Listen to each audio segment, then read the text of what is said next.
In a distant time when Egyptian civilization was at its peak and the pyramids pierced the sky with their towering peaks while sailboats quietly drifted over the blue waters of the Nile, there was a tale whispered among the villagers around the Karnak temple, a tale that instilled fear in the hearts of both young and old alike. This tale was about Umna Al Ghoola, the mysterious being said to inhabit the ancient temples of Luxor.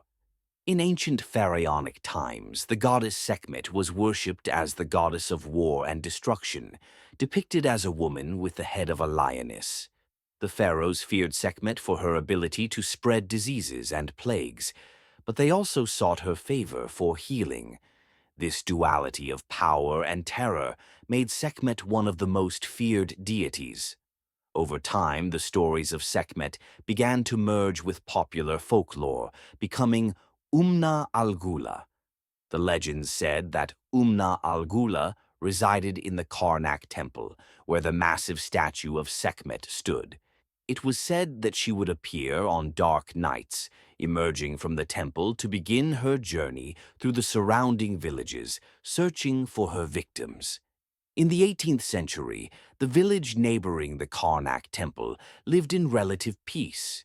Children played in the fields, women went about their daily tasks, and men were absorbed in farming and fishing. But all of this changed in a single night. There was a little boy named Rami who loved to play near the temple, despite his family's repeated warnings. Everyone feared approaching the temple after sunset, believing that Umna Al Ghoola roamed the area at that time, but Rami was bold and did not believe in those stories.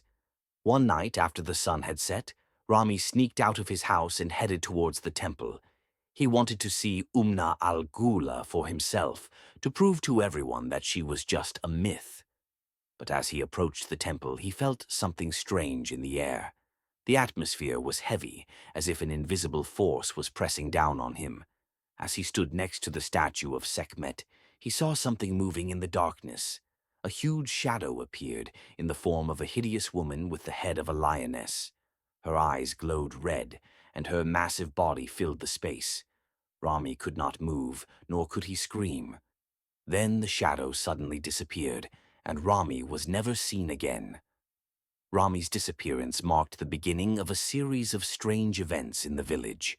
Children began to vanish one after another, with no explanation. Everyone knew in their hearts that Umna Al Ghoola was responsible. They heard strange noises at night and felt a mysterious chill sweeping through the place. During that period, there was a European man named Mr. Harrison, who came to the area to study the pharaonic ruins. Mr. Harrison heard about the legend, but he did not believe it. He decided to visit the Karnak temple himself to discover the truth.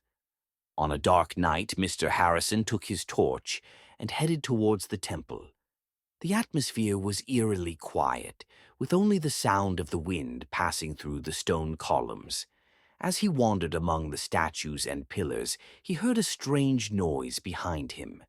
He quickly turned around to find the same massive shadow described by the villagers. Umna Al Ghoola stood before him, her eyes glowing like embers, her fangs protruding from her massive mouth. Harrison could do nothing but run as fast as he could, screaming in terror. Mr. Harrison fled and never returned to the village, but the story of Umna Al Ghoola spread across Europe through his tale, becoming widely known. The stories of Umna Al Ghoola did not stop in the village but extended to later generations. Mothers and grandmothers in Egypt would tell these stories to their children before bedtime, warning them not to play in the dark or approach the ancient temples. Umna Al Ghoola became a symbol of fear of the unknown, embodying the danger that awaited anyone who dared to cross the boundaries. Children feared that Umna Al Ghoola would come and snatch them away as she did with Rami and those before him. They listened to their grandmother's stories in silence as she told them about the 7 children who were swallowed by the ghoul on her fateful night. Years passed, and the story of Umna Al Ghoola remained alive in people's memories, but no one dared to face the truth. until one day a brave young man from the village decided to break the barrier of fear. This young man had grown up hearing those stories, but he did not believe them. He wanted to uncover the truth for himself. On a dark night, the young man sneaked into the Karnak temple, armed with a small flashlight and a camera. He believed that if he could capture a picture of Umna Al Ghoola, he could put an end to the myth forever.